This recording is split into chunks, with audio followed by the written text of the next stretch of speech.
What's going on, guys? And this is my starting 11 for tomorrow's game for Manchester United versus Aston Villa. Obviously at Villa's place. It's going to be tough. Gerrard, what he's doing there with Villa, I think he's doing a fantastic job. And they've just got Coutinho in. They just signed Digne. And there's going to be more to come, obviously, with players. They got that Bailey. So I rate him a lot. And they've just got a good squad now. And he's bringing more and more players in, as I said. So we beat them in the cup the other day, which I still think they were a better team than us, but we got the result. And I hope that we can do the same in this, but actually be competitive in the game and not scrape it and be unconvincing. My lineup I would go with would be David De Gea in goal. I think that there's a lot of stuff going on, rumours and stuff about Henderson at the moment. Apparently he stormed out of the dressing room the other day when he found out on the Sunday that he wouldn't be playing. There's a lot of stuff going on with Henderson. I do think that he will leave because he obviously wants to play and he's not going to get a lot of time with De Gea in front of him. So that's a situation that should have been solved a while ago anyway. So I'd go with David De Gea in goal, and then I'd go with Dalot at right back.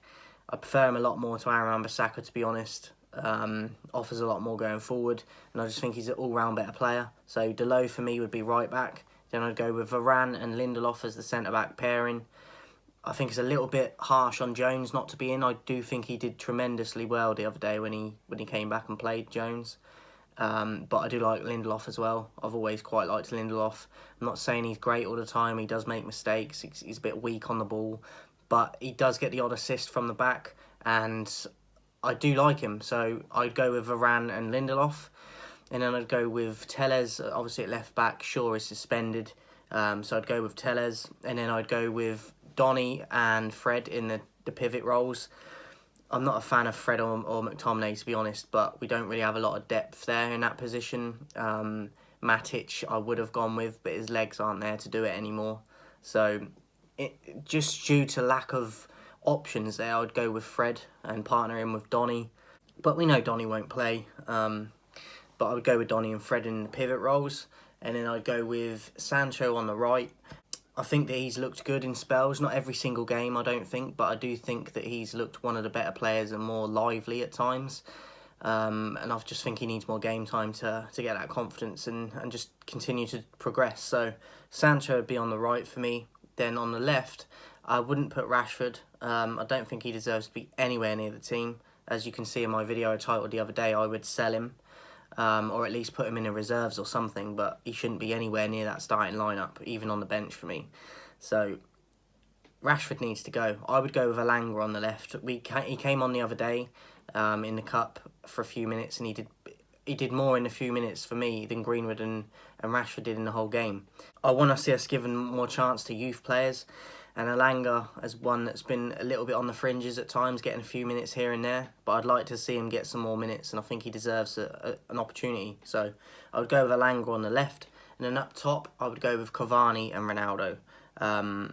Greenwood I thought was very selfish in that cup game, and I'm hearing rumours that he's one of the ones that isn't too happy about Ronaldo since he came, and I think that you're seeing that on the pitch at times, if that is true, because he does tend to not pass it to Ronaldo a lot and just hogs the ball and shoots when he's in a better position to pass to. So I would drop Greenwood.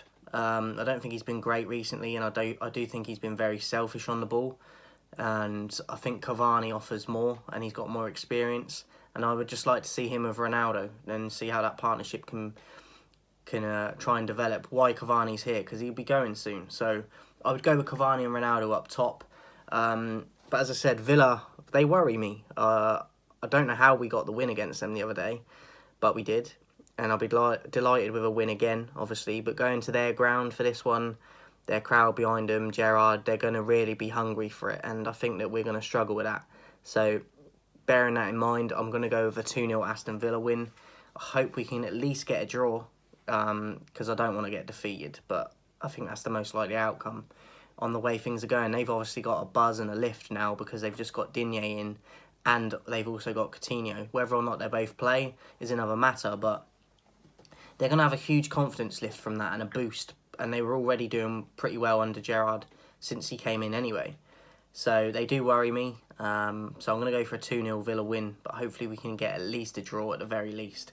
And if we get a win, I'll be delighted, but again, I don't want to win games and feel like we're lucky to be winning them and it's unconvincing. Do you know what I mean? That needs to change, and the way things are at the moment, I don't see how that is going to change, because it just seems very negative around the club and very just unconvincing. It just seems a bit of a mess. So that's my thoughts on it, guys. Let me know your thoughts in the comments, in your lineup you would go with.